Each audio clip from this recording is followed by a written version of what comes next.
الله وبركاته. الحمد لله رب العالمين والصلاة والسلام على رسول الله وبعد. توحید کی فضیلت کے تعلق سے کئی سارے دلائل ہم نے سنے ہیں، جن میں سے سب سے پہلی فضیلت کہ توحید انسان کے لیے امن کا ذریعہ ہے، سکون اور اطمینان کا ذریعہ ہے، اور توحید انسان کے لیے ہدایت کا ذریعہ ہے۔ یہ دو فضیلتیں ہیں جو پہلی آیت میں ہم نے پڑھی۔ توحید کی وجہ سے انسان کو امن ملتا ہے، دوسری فضیلت توحید کی وجہ سے انسان ہدایت یافتہ ہو جاتا ہے، اور جتنی زیادہ اس کی توحید مضبوط ہوگی اتنا ہی زیادہ اسے امن ملے گا۔ جس قدر اس نے توحید کے تقاضے پورے کیے اس قدر وہ اطمینان اور سکون والا ہوگا۔ اگر اس نے توحید کے تمام تقاضے پورے کیے، کوئی کمی بیشی نہیں کری، تو اسے دنیا میں بھی مکمل امن ملے گا اور آخرت میں بھی مکمل امن اور جہنم سے مکمل آزادی اسے ملے گی۔ تو جس قدر توحید مضبوط ہوگی اسی قدر انسان کو امن اور سکون اور اطمینان ملے گا، اور اسی قدر انسان ہدایت یافتہ ہوگا۔ تیسری فضیلت کہ توحید کی برکت سے اللہ تعالی انسان کو جنت کا داخلہ ضرور عطا کرتا ہے۔ توحید کی برکت سے جنت کا داخلہ اسے ضرور ملتا ہے، چاہے اس کے عمل جیسے ہی کیوں نہ ہو، لیکن اسے وہ داخلہ ضرور ملتا ہے، چاہے وہ داخلہ ابتداءً ہو یا پھر اگر اس کے کوئی گناہ اس کے ساتھ ہے تو گناہوں کی سزا بھگتنے کے بعد ہو، لیکن توحید کی برکت سے انسان کو جنت کا داخلہ ضرور ملتا ہے۔ چوتھی فضیلت کہ توحید کی برکت سے انسان پر اللہ تعالی جہنم کو حرام قرار دیتا ہے۔ جہنم ایسے شخص پر حرام کر دیتا ہے جو موحد ہو۔ تو یہ فضیلتیں ہیں جو ہم نے اس بار میں پڑھی۔ ایک اور فضیلت توحید کی اور اس کلمے کی، لا الہ الا اللہ کی عظمت انتہائی عظیم حدیث ہے، جس سے ہمیں معلوم ہوتا ہے کہ لا الہ الا اللہ ایک چھوٹا سا کلمہ دیکھنے میں، لیکن کس قدر گہرا اور کس قدر عظمت والا اور کس قدر وزنی کلمہ ہے۔ ابو سعید خدری رضی اللہ عنہ فرماتے ہیں کہ نبی کریم صلی اللہ علیہ وسلم نے فرمایا کہ موسیٰ علیہ السلام نے کہا، یا ربی علمنی شیئا اذکرک وادعوک بہ، اے میرے رب مجھے چند کلمات سکھا دے جس کے ذریعے میں تیرا ذکر کروں اور تجھ سے دعا مانگوں۔ موسیٰ علیہ السلام نے اللہ تعالیٰ سے سوال کیا تو مجھے چند کلمات ایسے سکھا دے، کوئی ایسی چیز سکھا دے مجھے جس کے ذریعے میں تیرا ذکر کروں اور تجھے پکاروں۔ اللہ تعالیٰ نے کیا فرمایا؟ قل یا موسیٰ، کہ موسیٰ یہ کہو لا الہ الا اللہ۔ کیا مطلب ہے اس کا؟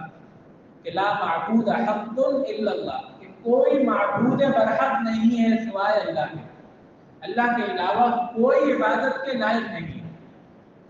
اللہ تعالیٰ نے فرمایا کہ لا الہ الا اللہ پڑھو۔ موسیٰ علیہ السلام نے کیا کہا؟ کل عبادک یقولون ھذا، یہ تو تیرے تمام بندے پڑھتے ہیں، یہ کلمہ تو ہر شخص ہی پڑھتا ہے، کوئی ایسا کلمہ ہو جو میرے ساتھ خاص ہو۔ موسیٰ علیہ السلام نے کیا کہا کہ ایسا کلمہ جو میرے ساتھ خاص ہو۔ انہوں نے کیا کہا؟ کل عبادک یقولون ھذا، یہ تو تیرے تمام بندے ہی پڑھتے ہیں۔ حالانکہ موسیٰ علیہ السلام لا الہ الا اللہ کی عظمت جانتے تھے، لیکن انسان کی ایک فطرت ہوتی ہے، وہ یہ چاہتا ہے کہ میرے ساتھ کوئی ایسی خاص چیز ہو جو صرف مجھے ہی ملے۔ موسیٰ علیہ السلام کا بھی یہی سوال تھا کہ کوئی ایسی چیز ہو جو صرف میرے ساتھ خاص ہے۔ تو وہ یہ چاہتے تھے کوئی خصوصاً مجھے کوئی ذکر ملتا، لیکن جو چیز جتنی زیادہ عظمت والی ہو اور لوگ جس قدر محتاج ہو، اللہ تعالیٰ ایسی چیز اتنی ہی وافر مقدار میں لوگوں کو دیتے ہیں۔ انسان ہوا کا محتاج ہے، پانی کا محتاج ہے، اللہ تعالیٰ نے وافر مقدار میں یہ عطا کری ہے کہ ہمیں یہ بغیر کسی فیس کے بغیر کسی چارجز کے فری میں ملتی ہے، کیونکہ انسان اس کا زیادہ محتاج ہے، تو ہر شخص کو بآسانی یہ چیز موفر ہے۔ اسی طرح لا الہ الا اللہ کا ہر شخص محتاج ہے۔ اللہ تعالیٰ نے یہ کلمہ ہر شخص کے لیے آسان کر دیا، انتہائی آسان کلمہ ہے، زبان پر آسان، لا الہ الا اللہ، اور ہر شخص جانتا ہے اسے۔ تو موسیٰ علیہ السلام نے یہاں پر کچھ خاص کلمہ چاہا تھا۔ اور ایک اور بات کہ موسیٰ علیہ السلام نے تو اللہ تعالیٰ سے کیا کہا تھا کہ ایسی چیز سکھا جس کے ذریعے میں ذکر بھی کروں اور دعا بھی کروں۔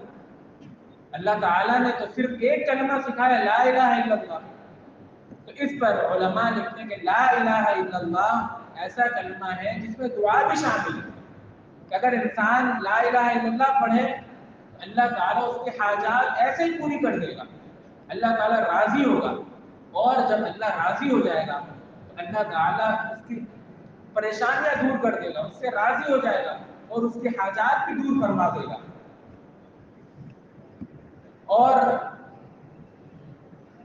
اس کے بعد پھر موسیٰ علیہ السلام نے جب یہ کہا، اللہ تعالیٰ نے کیا فرمایا، یا موسیٰ، اب اللہ تعالیٰ اس کلمے کی عظمت کو بیان کرتا ہے کہ لو ان السماوات السبع، اگر ساتوں آسمان، وعامرہن غیری، اور ساتوں آسمان میں جو کچھ ہے سب، غیری سوائے میرے، والارضین السبع، اور ساتوں زمینیں، فی کفۃ، ایک پلڑے میں ہو، ترازو کے ایک میزان میں ہو، ولا الہ الا اللہ فی کفہ، اور لا الہ الا اللہ ایک طرف ہو، مالت بہن لا الہ الا اللہ، تو لا الہ الا اللہ جھک جائے۔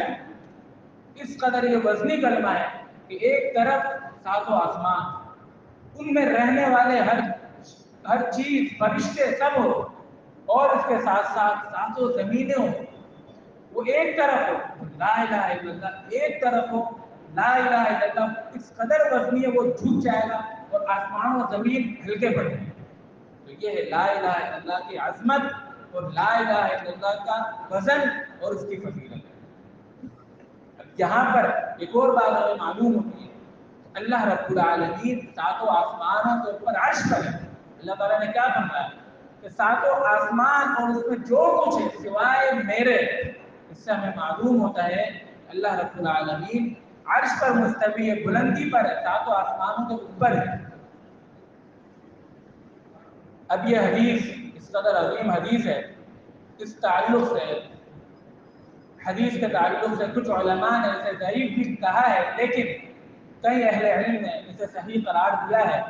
اور لیکن لا الہ الا اللہ کی جو عظمت ہے اس پر کئی دوسری حدیثیں بھی ہیں جو اس طرف اشارہ کرتی ہے کہ یہ فضیلت ثابت ہے، یہ فضیلت دوسری حدیث سے بھی ثابت ہے، اور اس حدیث کو بھی کئی اہل علم نے صحیح بھی قرار دیا ہے، لیکن جو فضیلت ہے وہ دوسری احادیث کی وجہ سے بالکل ثابت ہے اور درست ہے۔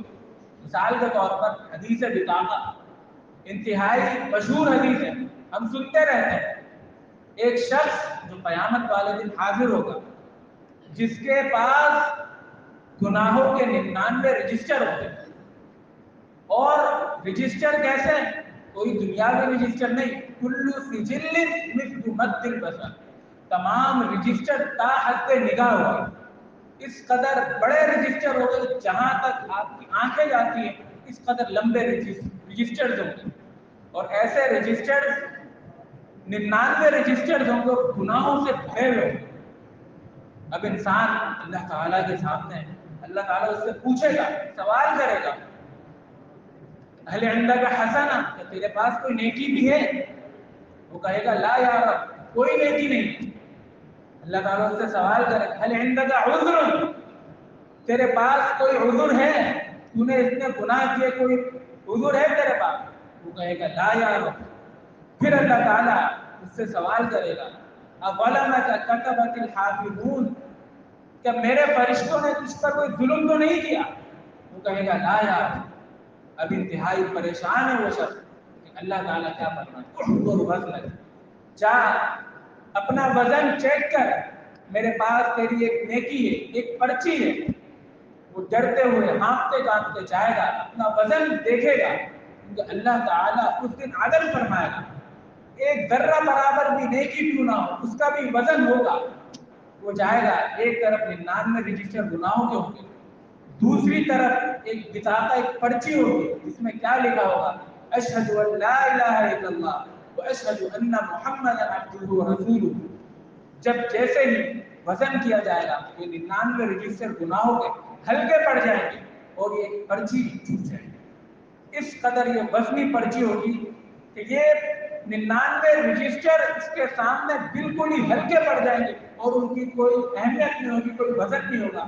اور ایک پرچی، ایک نیکی جس میں یہ لکھا ہوگا اشہد ان لا الہ الا اللہ واشہد ان محمدا عبدہ ورسولہ، یہ پرچی 99 رجسٹر کے مقابلے میں بھاری ہو جائے گی۔ تو یہ کلمہ انتہائی عظیم کلمہ ہے، اور یہاں پر یہ بھی سوچنے کی بات ہے کہ اس شخص کی توحید کس قدر وزنی ہوگی، کس قدر اس کا توحید کے ساتھ مضبوط تعلق ہوگا، کیسی اس کی توحید ہوگی کہ 99 رجسٹر گناہوں کے بھرے ہوئے لیکن اس کے باوجود اس کی یہ پرچی جو اس نے کہا لا الہ الا اللہ وہ بھاری ہو جائے گا۔ یہاں پر یہ بھی سوچنے کی بات ہے کہ ہر شخص کا لا الہ الا اللہ برابر نہیں ہے۔ ہر شخص جو پڑھتا ہے لا الہ الا اللہ ایک جتنا نہیں ہے، جتنا جس کے اندر توحید کا فہم ہوگا، توحید کا علم ہوگا، توحید کے تقاضوں کے مطابق عمل ہوگا، اور جس قدر وہ لا الہ الا اللہ کو سمجھے گا اسی قدر اس کی توحید وزنی ہوگی، اسی قدر اس کا یہ لا الہ الا اللہ پڑھنا وزنی ہوگا۔ اور کتنے ہی لوگ ہیں جو لا الہ الا اللہ پڑھتے ہیں ان کے لا الہ الا اللہ پڑھنے کا کوئی فائدہ نہیں۔ تو یہاں پر جو ایک نقطہ ہے ہمارے لیے سمجھنے کا وہ یہ بھی ہے کہ لا الہ الا اللہ کا فہم حاصل کریں، اسے سمجھیں، ان کے تقاضوں کو سمجھیں اور اس پر عمل کریں۔ آگے لا الہ الا اللہ کے تعلق سے شروع بیان ہوگی انشاءاللہ تعالی، وہیں پر باضابطہ اور اس کی شروع کو ہم پڑھیں گے، لیکن یہاں پر جو ہمارے لیے ایک سبق آموز بات ہے وہ یہی ہے کہ لا الہ الا اللہ کے انسان فہم حاصل کرے تاکہ یہ اس کے لیے وزن کا سبب بنے۔ اور اسی طرح ایک اور حدیث ہے اسی تعلق سے، نوح علیہ السلام نے بھی اپنے بیٹے کو جو نصیحت کری، مستد احمد کی حدیث ہے، وہ بھی یہی تھی اور اس کے الفاظ بھی اسی سے ملتے جلتے ہیں۔ اور اس حدیث کا اگر آخر میں دیکھیں، حدیث بطاقہ کے نام سے مشہور ہے، پرچی والی حدیث، اس کے آخر میں وَلَا يَذْكُرُ مَعَ اسْمِ اللَّهِ شَيْءٍ، کہ اللہ کے نام کے ساتھ، اللہ کے نام کے سامنے کوئی بھی چیز وزنی نہیں ہوتی۔ یہ اللہ کے نام کا وزن ہے۔ اور ایک اور چیز ہے یہاں پر ہمارے لیے سمجھنے کی، اور کئی لوگ اس میں غلطی کرتے ہیں۔ نبی صلی اللہ علیہ وسلم نے جو حدیث بیان کری، موسیٰ علیہ السلام نے پوچھا اللہ نے ہمیں کیا سکھایا؟ لا الہ الا اللہ۔ آج بہت سارے لوگ ایسے صوفیہ اور کس قدر ان میں جہالت بھری ہوئی ہے کہ جنہوں نے لا الہ الا اللہ کے ساتھ کھیل کھیلے۔ کوئی کہتا ہے کہ لا الہ الا اللہ تو لا الہ 6 مہینے تک پڑھو، الا اللہ کا ورد 6 مہینے تک، لا الہ یہ ورد کرتے رہو اور الا اللہ بعد میں۔ ایسے کلمے کا کوئی فائدہ نہیں ہے۔ لا الہ کوئی مکمل کلمہ نہیں ہے، کیونکہ مکمل کلمہ لا الہ الا اللہ۔ کوئی کہتا ہے اللہ اللہ ذکر کرتے رہو یا ہو ذکر کرتے رہو، یہ کوئی ذکر ہے یا ذکر کے ساتھ مذاق ہے؟ نبی صلی اللہ علیہ وسلم نے جو حدیث بیان کری پورا کلمہ سکھایا گیا لا الہ الا اللہ، اور یہ وزن یہ پورے کلمے کا ہے لا الہ الا اللہ کے، نہ کہ اس کلمے کے ساتھ کھیل کھیلنے کا یا اس کلمے کو توڑ مروڑنے کا یہ اجر ہے اور اس کا وزن ہے۔ تو لہذا جو لوگ اس کلمے کے ساتھ کھیل کھیلتے ہیں انہیں بھی ڈرنا چاہیے اور انہیں سمجھنا چاہیے کہ لا الہ الا اللہ ایک انتہائی عظیم کلمہ ہے، انتہائی وزنی کلمہ ہے، اور اس پورے کلمے کو انسان سمجھے، اس کا ورد کرے اور کثرت سے اس کا ذکر کرے۔ ہمیں بھی چاہیے کہ ہم کثرت سے لا الہ الا اللہ کا ذکر کریں، انتہائی وزنی کرنا ہے، لیکن آج ہم اس سے بہت زیادہ غافل ہوتے جا رہے ہیں۔ کئی لوگ آگے پوچھتے ہیں ہمیں کوئی وظیفہ بتا، اور وظیفہ ان کو وہ چاہیے ہوتا ہے جس میں قرآن و سنت میں کوئی ثبوت ہی نہیں، اور ایسے ہی کئی بہروپی موجود ہیں جو قرآن و سنت کے علاوہ دیگر وظیفے بتاتے ہیں، لوگ خوشی خوشی جاتے ہیں وہ وظیفے پڑھتے ہیں، لیکن لا الہ الا اللہ کا کس قدر عظیم کلمہ ہے اور کس قدر یہ عظیم وظیفہ ہے، اگر انسان اسے پڑھتا ہے تو اس کا اجر کس قدر بڑھ جائے گا۔ ہمارے لیے یہاں پر یہی سبق ہے کہ لا الہ الا اللہ کا کثرت سے ذکر کریں، اس کا ورد کرتے رہیں اور لا الہ الا اللہ کو سمجھیں، لوگوں میں یہ شعور پیدا کریں کہ وہ بھی اس چیز کو سمجھیں اور اس کے مطابق ہم عمل کریں۔ اللہ تعالیٰ ہمیں سمجھنے کی اور عمل کرنے کی توفیق عطا فرمائے۔ اقول قولی ھذا واستغفر اللہ لی ولکم وآخر دعوانا